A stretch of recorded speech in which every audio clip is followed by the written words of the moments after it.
Good evening, and welcome back to another episode of Spooky Sundays. You know, I really am sad that these are coming to an end. I've had such a grand time talking to you and having you hear these encounters. Tonight's story comes from a friend of the show's, Wendy Warren, who so lovingly dedicates this to her best friend, Deb McLean. What happens when paranormal investigators go out for a night of ghost hunting and come in contact with something they never expected to see? Thus is the story of the Black Hounds of Hell. Back in 2009, I belonged to a group of paranormal investigators in central Illinois. We were always searching for new places to investigate between the lull of investigating the homes of those who believed their homes were haunted. Ghost hunters had taken the country by storm, and there were many homes where the owners believed they were having activity. Most of the time, we couldn't find a single reason to support a haunting, but every now and then we ran into activity that could not be explained, and it was not normal. During this lull, back in September of 2009, one of our members found a battlefield in northeast Missouri. I won't name this battlefield due to its historical importance to all of the good folk who live there in that area and work hard to keep the area in good shape for tourists. The battle itself didn't hold a candle to all of the battles on the East Coast, but it was still a highly tense battle between the Union and Confederate armies because most of these soldiers were from this part of Missouri. There were neighbors, friends, and relatives fighting against each other for a cause they believed in. On August 5th, 1861, the Union Army of 343 men were able to repel the Confederate Army of 540 men. The Union Army set up in this area because it was located on the banks of the Des Moines River, and they were supplied with enough supplies to force the Confederate Army to retreat.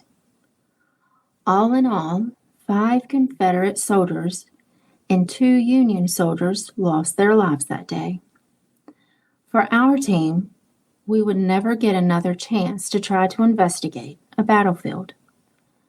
We had read stories of being able to record electronic voice phenomena or capturing the phantom apparition of a soldier. We also researched the old folklore of the Black Hounds that would often be seen wandering battlefields all over the world. Their purpose was to guard those souls who had lost their lives. On the 26th, 2009, our group, along with 2 other guest investigators, arrived around 8 p.m. to begin the September investigation. A group member had received information about another death in the area in more modern times. One of the caretakers, who we will call Grandpa, who took care of the battlefield and the surrounding area, lived in an old white house next to the battlefield. The man himself often abused his wife. For whatever reason, only a reason known to the man, he had decided to take the life of his wife by shooting her with a shotgun, then crossed the road into a wooded area and hung himself. We had decided to investigate this area too. We had a clear night with a half moon, which gave us just enough light to view the battlefield easily without necessarily using our flashlights. At that time, we had a handheld movie camera that recorded night vision, several digital recorders, and EMF detectors. In 2009, we were definitely under-equipped, but it's all we had. We left recorders at various buildings, including Grandpa's house, and then carried one with us. All of our equipment was battery operated, which always poses a problem with battery drainage. We checked out the land around many of the buildings, the foundation of an old grinding mill, and the battlefield without experiencing anything abnormal. We went back to our cars for a break around 9 p.m. Where we were parked was just down the road from the caretaker's house. As we stood there in the light from the half moon, we saw a fog bank settle only on the road across from the caretaker's house. Fog is a normal occurrence for anybody of land located by a river, but we looked over at the battlefield and houses, and this was the only one.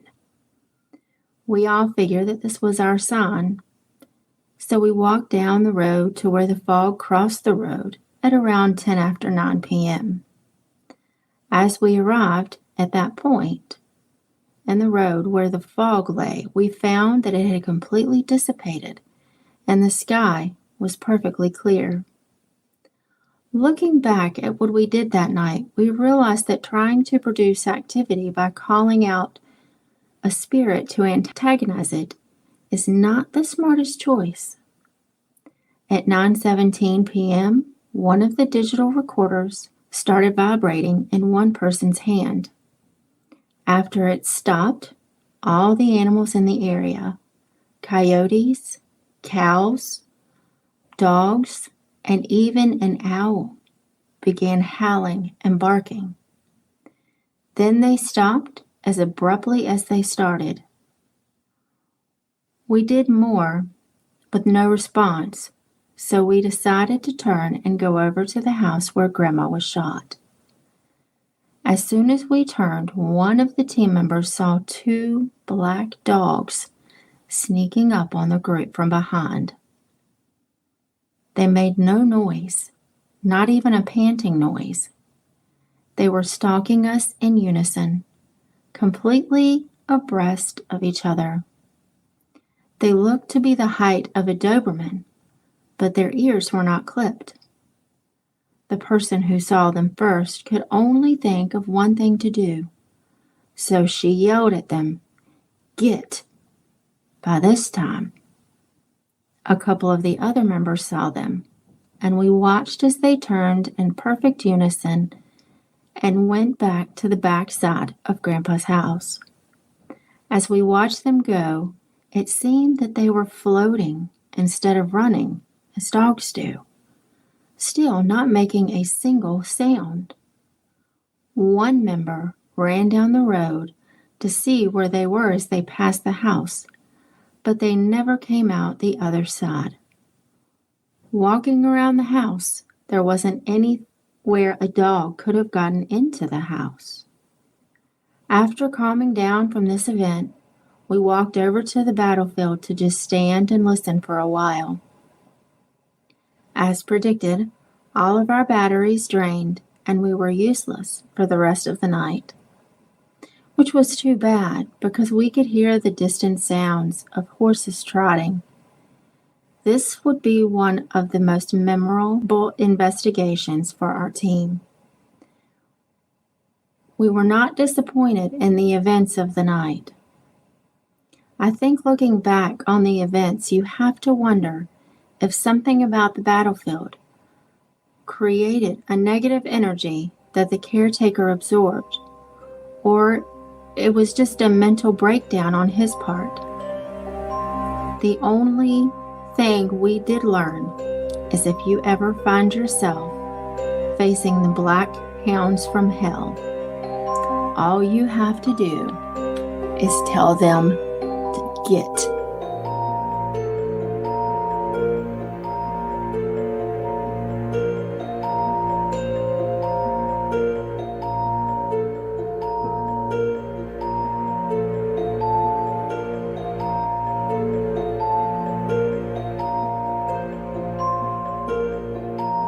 I wanted to bring you another spooky tale. This one is from Reddit. The user of this is named Philosophy Subboy. My parents disappear every Halloween.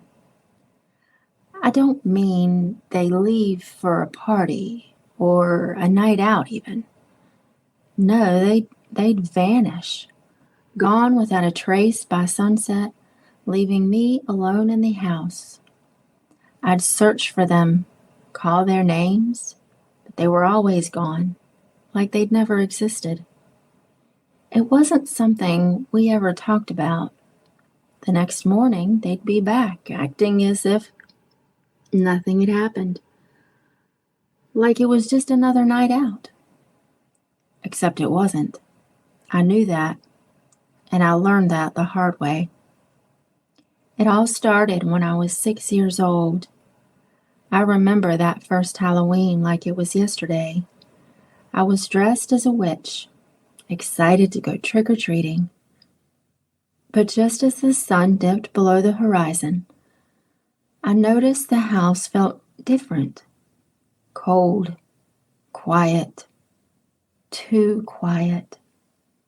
I ran through the halls calling for my mom and dad, but no one answered. Panic set in. I thought maybe they were hiding, playing a prank.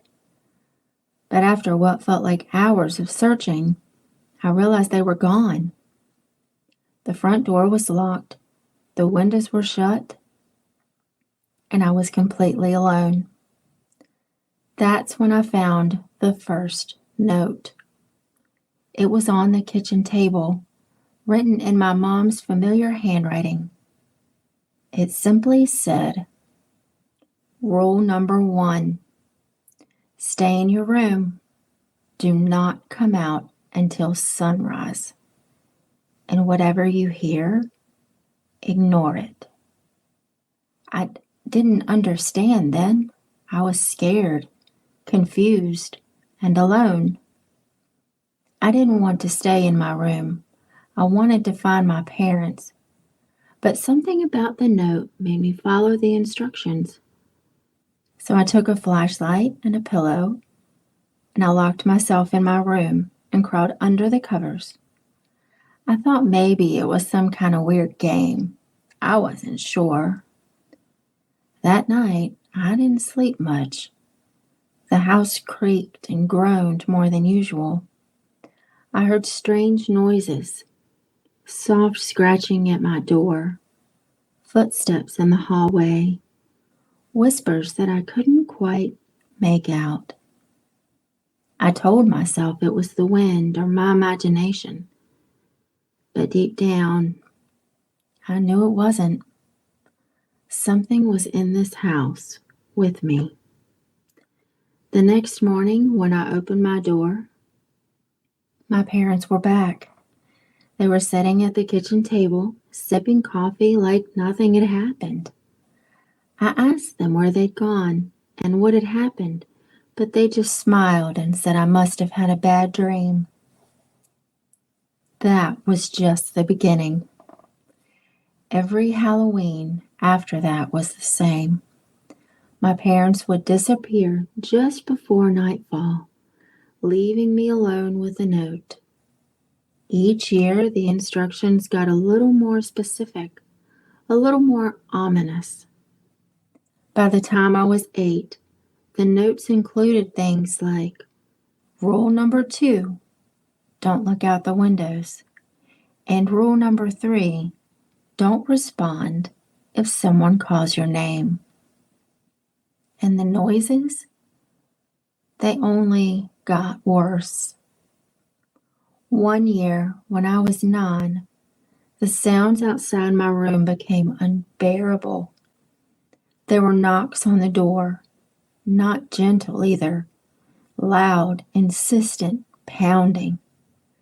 I pressed my hands over my ears, squeezing my eyes shut, but I couldn't block it out.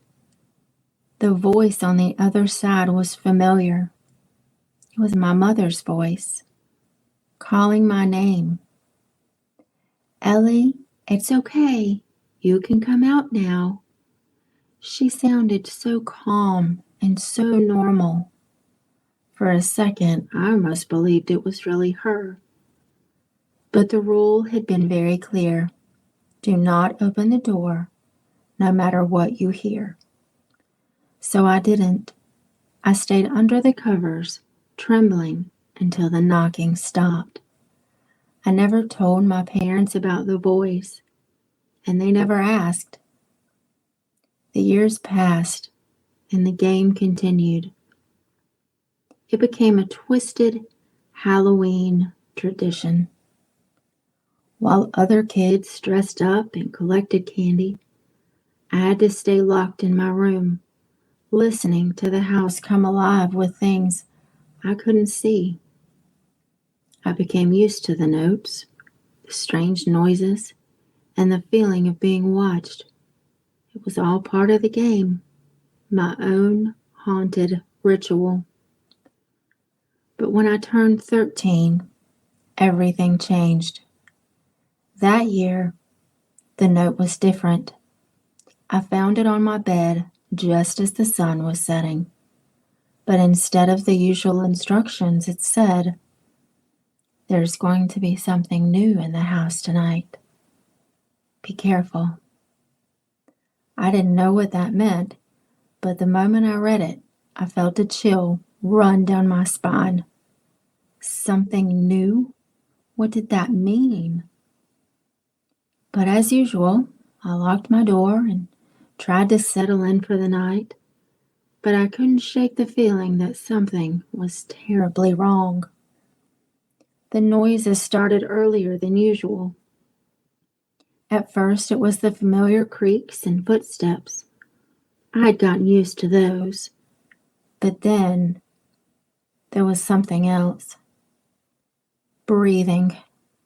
I could hear it, low and heavy, just outside my door. It was not human. It was too slow, too deep. I pressed myself against the headboard, clutching my flashlight like a weapon, even though I knew it wouldn't help.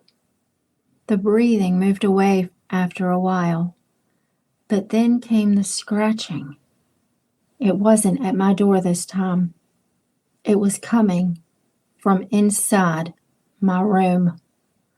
I whipped the flashlight around, scanning the walls, the ceiling, but there was nothing.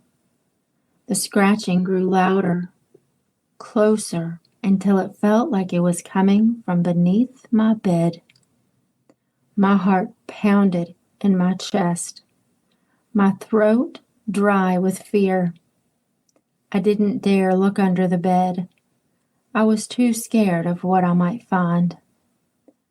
The scratching stopped abruptly, replaced by a soft, childlike giggle. The sound of it froze the blood in my veins. It wasn't me. It wasn't my parents. Something in the room with me. I backed up against the wall, holding the flashlight out in front of me, like it could protect me from whatever was there. The giggling continued, soft and mockingly. I whispered to myself, "It's not real. It's just a game." But I didn't believe it anymore. Suddenly, there was a loud bang on the door. The whole room seemed to shake with the force of it. I dropped the flashlight, plunging myself into darkness. The breathing was back, but this time it was right outside my door. Bang! Another hit. The door shuddered. Bang! The lock rattled. Whatever was out there was trying to get in. I scrambled to pick up the flashlight, but my hands were shaking so badly I could barely hold it. The banging grew more violent, each hit sounding like the door was about to give in. And then, just as suddenly as it started, it stopped. Silence. Pure, deafening silence. I held my breath, waiting, listening for any sign of movement. Then the voice returned, soft and sweet, like honey. Ellie, it's okay. You can come out now." It was my mother's voice again, but this time I knew it wasn't her. I didn't answer. I didn't move. I just sat there frozen in fear, praying for this night to end. The voice called out again, more insistent this time. "Ellie, don't be scared. It's just a game." My hands were trembling, and I could barely hold on to the flashlight. The voice kept calling, but I stayed silent. I knew the rules. I knew I couldn't open the door. But then something strange happened. The door began to unlock. I heard the soft click of the lock turning, and the handle slowly twisted. "No," I whispered, pressing myself further against the wall, willing the door to stay shut. But it was too late. The door creaked open, just a crack, but enough for me to see a shadow in the hallway. Something tall and thin. Its limbs were too long, and its fingers were clawed. It wasn't my mother. The creature stood in the doorway, unmoving, watching me. I could feel its eyes on me, even though I couldn't see its face. My heart was pounding in my chest, and I felt like I might pass out. And then, just as it stepped forward, the first rays of sunlight crept through the window. The creature recoiled, hissing like an animal, and within seconds, it was gone. The door slammed shut, and the house was quiet again. I didn't leave my room until the sun was fully up. When I finally opened the door, the house was just as it had been the night before. Silent, empty, as if nothing had happened. My parents were back, sitting at the kitchen table, drinking coffee like they always did. I stumbled in, shaken and pale, and told them everything. The creature, the scratching, the voice that wasn't my mother's. They just looked at me, exchanged glances, and then my dad laughed softly. "You must have had a bad dream," he said, shaking his head. "Nothing like that happened, Ellie. It was just your imagination." My mom smiled that same strange smile and added, "You're safe now. It's over." But I knew better. I knew it wasn't just a dream. The fear, the things I'd heard and seen, they were real. They had to be. My parents didn't believe me. They never did. And that was the most terrifying part. Now, as an adult with children of my own, I know the truth. Whatever haunted me in that house, whatever played that sick game, it's still out there waiting. And it's hungry. I fear for the lives of my children now. I'll never let them go through what I went through. I'll protect them at all cost, even if it means never celebrating Halloween, never letting that night touch them the way it did me, because I know deep down that it's only a matter of time before the game starts again. Because once again, Halloween is coming. Thank you all for joining me this evening. We did 2 stories this evening instead of 1 because they were both on the shorter side, and I wanted to share them both with you. Please come back next week as we embark on our last adventurous, spine-tingling tale for Spooky Sundays. I appreciate you all coming to experience these tales with me, and I hope that you all have a good night.